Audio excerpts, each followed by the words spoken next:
I've been a comedian since I was 16 years old, and I've been doing it for 32 years. So there's always been this impulse in me to do some theatre, but I was always a bit scared.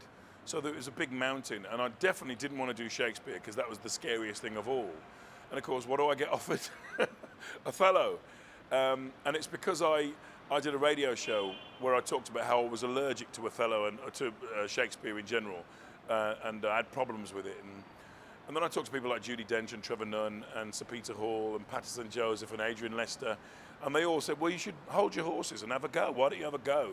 Don't be so resistant to it. And I started to be less resistant to it, and I met Barry Rutter from Northern Broadsides, who's this genius director, who took me through the last speech of Othello, which is soft you, a word or two before you go, that speech.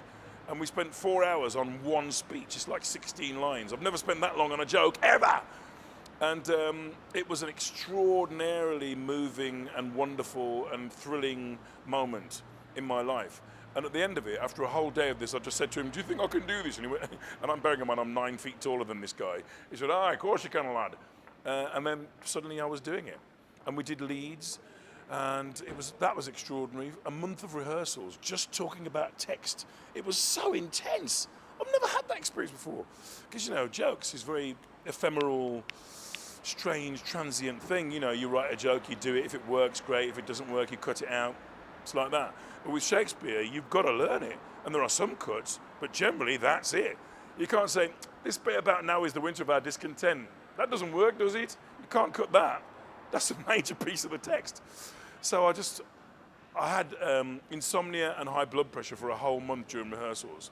Literally, I was walking around, I was having these weird dreams, I'd walk on stage, no trousers, walk on stage, open my mouth, nothing, walk on stage, have no mouth.